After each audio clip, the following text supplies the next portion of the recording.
আসসালামু আলাইকুম। সেই সময় এত রোগের মাঝে আমার ডায়াবেটিসটাও বাড়তে থাকতো।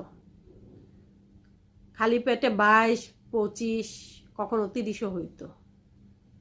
তো সেই কারণে আমাকে 3 বেলা ইনসুলিন দেওয়া হইতো এবং রাতে এক্সট্রা কলম দেওয়া হইতো। তারপর আমার কখনোই প্রেশার ছিল না, সবসময় নর্মাল, কিন্তু সেই সময় আমার প্রেশার হাই। আমাকে প্রেশারের ওষুধ দেওয়া হলো, আমি প্রেশারের ওষুধ খাই।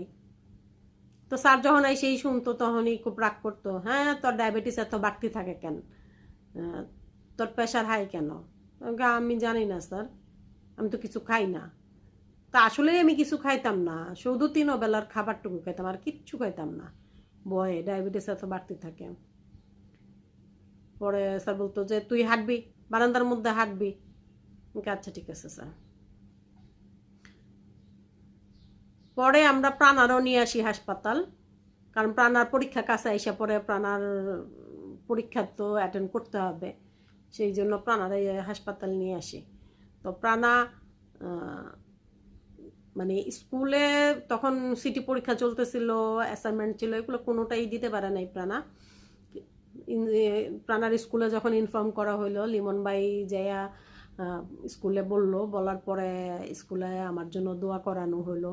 সেই সময় আরও অনেকে জানতে পারছে, অনেক ভাবিরা যাই না ফোন করছে, খোঁজখবর নিতেছিল। আবার স্কুল থেকে প্রিন্সিপাল স্যার অনুমতি দিল যে ঠিক আছে, ও শুধু পরীক্ষা এসে অ্যাটেন্ড করবে। তো সেই জন্য প্রাণারে নিয়ে হাসপাতাল রাখলাম। তো প্রাণা ওইখানেই ওর পড়ালেখা শুরু করলো, ওখানে হাসপাতাল বইসা যতটুকু পারতেছিল, কারণ ওদের তো অলরেডি করোনার থেকেই পড়ালেখা বন্ধ হয়ে গেছিল। তারপরও যেটা হইলো 6-7-এ তো ওদের শিক্ষা কারিকুলাম চেঞ্জ ছিল। আর জুলাই আন্দোলনের পরে 2 মাস মাত্র তাদের পড়ালেখাটা শুরু হইলো, আর তার মধ্যেও মেয়েটা স্কুলেও যাইতে পারলো না। আর কি বা করবে, যে নতুন সিলেবাসে। কিন্তু সেই সময় এক ভাবি, এক উনিও বাচ্চার মা, সেই জন্যই হয়তো বা আল্লাহ তার উপর রহমত করছে, উনি আগায় আসলো, ওনার হাতটা বাড়ায় দিল প্রাণার দিকে। মমতার হাত, স্বাভাবিক মা হিসেবে উনি দায়িত্বটা পালন করছে। ভাবি নিজের ফোন দিয়ে ফোন করে, হোয়াটসঅ্যাপ বা কোনো মেসেঞ্জার, ইমো না, নাম্বার থেকে ফোন কইরা কইরা প্রাণারে গাইড করতো। আজকে এই পর্যন্তই।